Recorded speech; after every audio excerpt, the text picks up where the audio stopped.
Hey guys, Dave from Nerdarchy, 4 nerds by nerds, hanging out with this nerd. Nerdarchy Ted. And in this Dungeons & Dragons Monster BFF, we get really animated.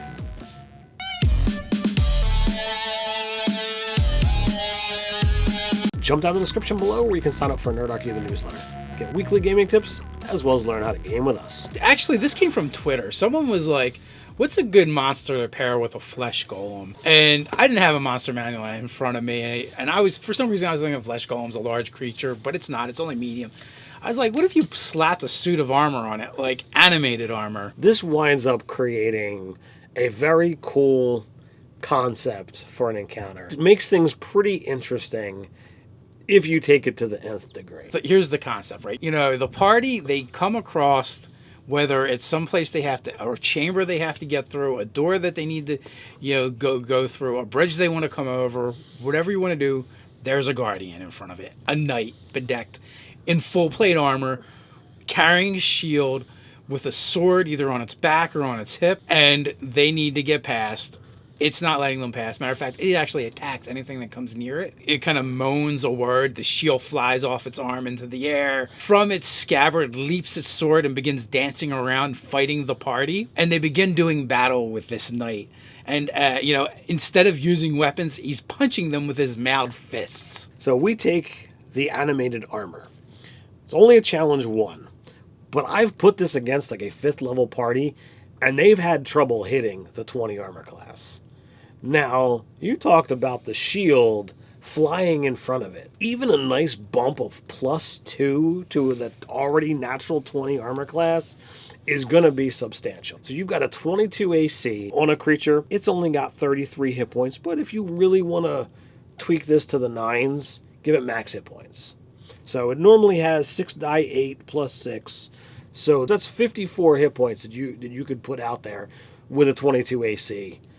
That's pretty sizable, and it's got the ability to be punching. It's not doing a lot of damage to them, but it's going to be significant because it's going to take them a while to mow through because they're just not going to be hitting. Now refresh me. Animated armor. 1 attack, 2 attacks. Two attacks, +4 to hit, die 6 +2 damage. Any special abilities? It's got false appearance, so until it starts moving, you think it's just a suit of armor. Armor is incapacitated while in the area of anti-magic field. If targeted by a dispel magic, the armor must succeed on a Constitution saving throw against the caster's spell DC or fall unconscious for 1 minute. So here's the really interesting thing that's going to happen, whether you tweak the hit points or not. The way this encounter is going to work is the golem's going to attack, the flying sword's going to attack, and the animated armor is all going to attack. Now, he could even wield the sword, literally, right? And this would even mess things up even more if it was actually wielding the sword, but it's not. It's just that the sword's chained to his hand, and the gauntlet is welded into a fist.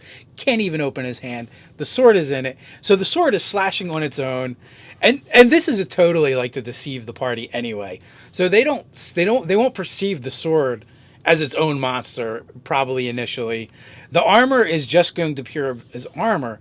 So in a round, this creature is going to be taking 3 actions, 3 as far as the party is concerned, because each one of them are going to act independently, but it's going to seem like they're all moving together. Armor class 17, again, not small, 17 hit points, not a lot. Got +3 to attack, die 8 +1 damage. Not a lot, but if you got 2 attacks from the animated armor, an attack from the sword, what do you have on that? You're going to get another 2 attacks, 2 slam attacks. That's 5 attacks that you're going to be throwing off, and you could even roll initiative for these things separately. So that your party might think that the thing's taking legendary actions or doing something to be like, wait, what? He already went. Right, or it's going to be weird when the sword hits for a die 8 +1, and then you get punched in the face for 2 die 8 +4, and then you're getting punched in the face for... The animated armor does die 6 +2. Right, so the damages are going to be all different, so they're not really going... that's going to be confusing, and you may not understand it. And granted, as the GM, you got to hand wave a little bit the fact that the armor and the golem are kind of working together in the sense that I would just say they're kind of programmed to let the other one do what it wants when it wants to do it. Well, yeah, you have to be like, let's make this an interesting encounter. Yes. So you could use this a number of different ways. The Flesh Golem is a 6 intelligence. It's not a great thinker. It's just going to follow whatever commands it was given. Flying Sword's only a 1, and same with the animated armor. Yeah, they're not intelligent. They're not intelligent. They all just kind of follow orders. They're programmed to guard this doorway. Yeah. Now, we looked up and determined what the challenge rating would be for this encounter, and it ranged from deadly at 8th to 17th. Is a cakewalk. And we actually did it wrong, now that I think about it, because we didn't do the multiplier, which would make it even tougher. It would probably make it a ×2, I think, for the encounter, which would raise it up. And that's why I do not use the XP chart and budget thing, because it just doesn't really work out very well. I think this would be a great encounter for a party of the 6th to 12th level range to add in there. Yeah, I think putting this against a 6th to 8th level party, I think you're going to have a significantly challenging encounter. Nothing is going to do a drastic amount of damage in one go. It's just the fact that the combination is going to be hitting making 5 attacks over the course of the round. I think the most comical part is once they've beaten the armor, I would give the Flesh Golem an armor boost from the full plate that it's technically got on.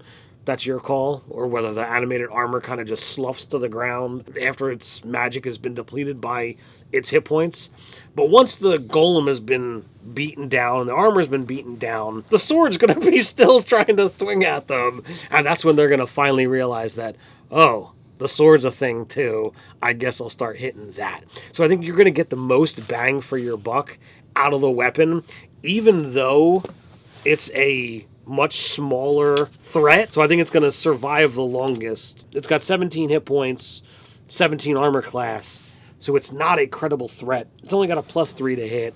So if it goes after the weaker things that's in melee with it, I think it's going to be a lot of fun. The whole thing with this encounter is it's all about the ruse and the deception of they're fighting one monster. And we're taking a bunch of animated things and strapping it to and around this monster. That's technically animated too, because it's not really alive. Right, to kind of just make it fun and interesting and a different kind of encounter. So when it's ended, the players are going to be like, oh my God, what is this? What did I just face? And, they have to peel off the layers. I probably wouldn't raise the armor class for the armor on the golem. After it's dead, it breaks off or whatever. They see the sewn flesh underneath. Maybe something along that lines. It's still going to do a little better because it still has the shield floating around helping it out. I think it'd be an interesting encounter. Regardless, in the end, if players are successful, they get to walk away with an animated shield. One of the best shields in the game, if you ask me. There's a treasure built right into it. Maybe we can get Mike Gould to do an out-of-the-box encounter on this one. I think this would be right up his alley. I think so as well. So the question is, guys, what do you think of this monster BFF? We have a place where you can tell us all about it down in the comments below. While you're at it, don't forget to like, share, and subscribe. Check us out over on Facebook. So until next time, stay nerdy.